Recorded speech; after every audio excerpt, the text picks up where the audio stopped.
At the presentation for AALL 2009, the technical aspect of this program was given by Glenn Macbeth, and much of his knowledge was gained from his experience in posting a big chunk of the Global War on Terrorism program that Washburn did in 2008 up on YouTube in a series of probably close to 100 videos. First off, when you're creating a vlog or other video for web distribution, an important thing to consider is that the average user is doing many things in addition to clicking on play and watching a video.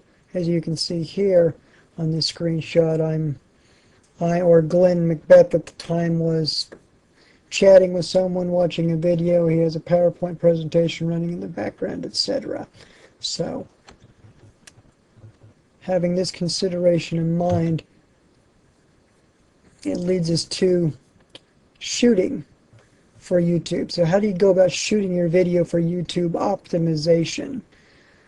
The primary lesson that us at Widener learned and is indicated in YouTube best practices is, first off, zoom in on the action as close as possible.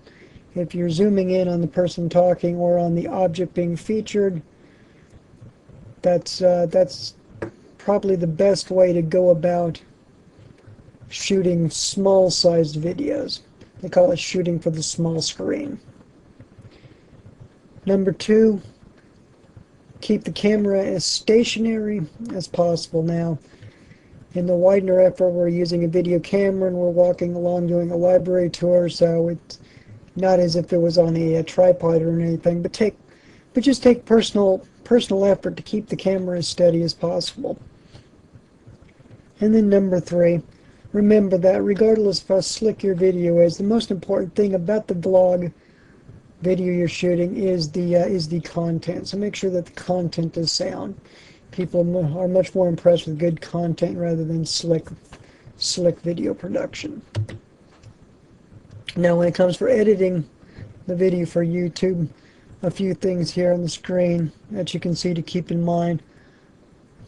The most important thing to remember is to be consistent on the file format, the image size, all of these. Keep the format features consistent. Stick to the same format whenever possible. Number two, if you're going to be working on a project with multiple videos and a lot of things going on, make sure that you shoot in the highest resolution possible. That way everything will be similar, and you're shooting for the same common denominator of video resolution when it comes to getting it on the editing table. And then number three, use the editing features in your video editing program to adjust for such things as contrast and saturation and sound levels, but do not use it to adjust for framing and what is going to be displayed on the screen, which is going back to zooming in on the action as close as possible. And then we get to considerations for when you're uploading for YouTube. A few things to keep in mind.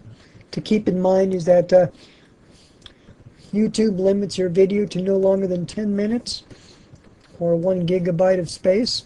And while on the Widener project, we did use the default settings for producing the video on all three of the video editing softwares possible. On this screen you can see there are some other considerations and settings that might optimize your video.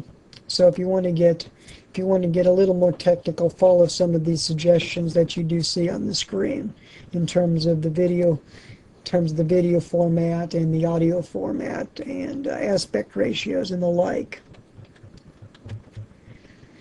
And then finally, briefly go over some of the advantages and disadvantages between high definition and low resolution video.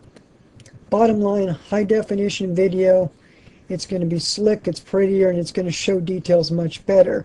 But it comes with disadvantages. Downloads are slow, it takes a lot longer to produce the videos, and you're prone to more computer errors because you're dealing with large file sizes, and your computer might freeze up from time to time when you're working on these things. In terms of low resolution, the obvious advantages are fast downloads for your library patrons when they're trying to view it. Plus, you only need a basic, inexpensive video shooting and editing equipment to make low-resolution images.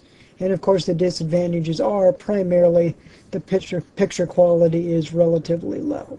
So, thank you for your time and attention, and hope to see you all next year at AALL. Thank you.